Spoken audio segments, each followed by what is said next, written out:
Let's talk about something I think we've all felt, but maybe couldn't quite put our finger on. It's that strange friction that happens when our friendships start to shift, right when we're starting to grow as a person. It can get really tricky, and today we're going to unpack exactly why that is. You know that feeling, right? You were genuinely so excited to see old friends, to catch up, but you walk away feeling heavy, confused, maybe even a little bit down. It's such a weird thing to feel, especially about people you really care about. And what makes it so confusing is that you've been feeling great. You're making all these positive changes in your life, your whole mindset is shifting, and your personal energy is just on the upswing. So why in the world does connecting with old friends sometimes feel like it drags you right back down? To get to the bottom of this, we're going to use a simple but really powerful idea. I want you to think of your personal energy, your vibe, as a wave that you're constantly riding. This hidden dynamic is at play in every single one of your relationships, whether you realize it or not. So what is this energy wave exactly? Well, it's basically the subconscious frequency you're operating on. It's the sum of your thoughts, your habits, your emotional state. It's the vibe you give off and the one you feel most at home in. We've all got one. And just think about how connection works, right? When your personal frequency matches someone else's, everything just clicks. The conversation flows, you feel totally seen and understood. But when those waves are mismatched, that's when you feel that friction, that tension. That's why you leave feeling so drained and just a little off. And here's a really crucial point. We build friendships by finding people who are on our wavelength. But sometimes that shared frequency isn't all sunshine and positivity. It can be built on shared complaints or bonding over problems or venting about work. It's a super powerful connection, for sure, even if the energy itself is kinda negative. So, what happens when you decide you're done riding that negative wave? You do the work, you start to grow, and your own energy begins to shift. And this is where things get really interesting. You've put in the effort and you have absolutely leveled up. Your energy is higher, it's clearer, it's way more positive. You are simply not the same person you were before. You're operating on a whole new frequency now. But here's the thing.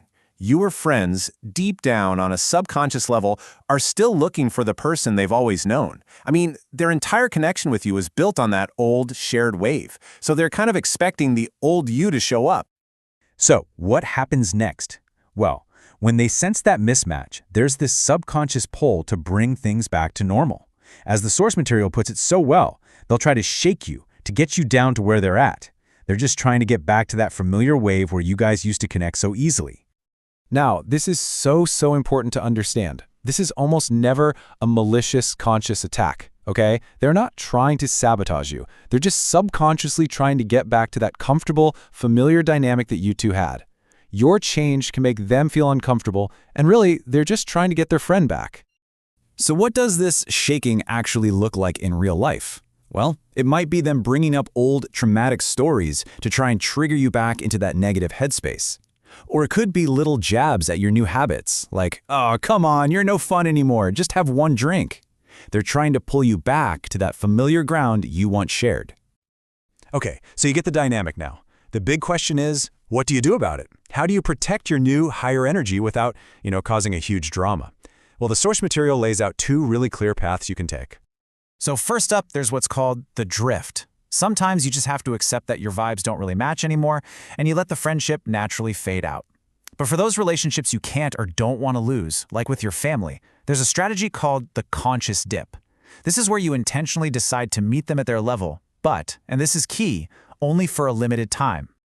The most important word here is conscious. You are not being dragged down against your will. Nope.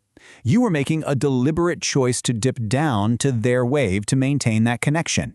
You're aware of what's happening, which means you are in control of the situation, not the other way around. Isn't that just a fascinating shift in perspective? And honestly, the most empowering part of this whole idea is that simply understanding this dynamic, that is your greatest tool. Your awareness becomes your shield. So you've done a conscious dip. You hung out, you connected on their level, and now you're leaving. The next step is absolutely critical. You have to consciously release that energy so you don't carry it with you. You've got to shake it off and get right back to your own frequency. And it's actually a pretty simple process. As you're leaving, You can physically or even just mentally step out of that energy. Just take a moment, close your eyes, and ask yourself, is this heavy feeling mine? And the answer is almost always no. So you acknowledge it, you release it, and you get back to your day. So the crucial takeaway here is this. This isn't about blaming your friends for bringing you down. It's about empowering yourself with the awareness of this whole energetic dynamic. The moment you understand what's happening subconsciously, you can navigate it with grace, without resentment, and without losing all the progress you've made. And that leaves us with one final thought. Now that you understand this concept, you have the power to choose. You can protect the positive energy you've worked so incredibly hard to build. So the only real question left to ask yourself is, are you?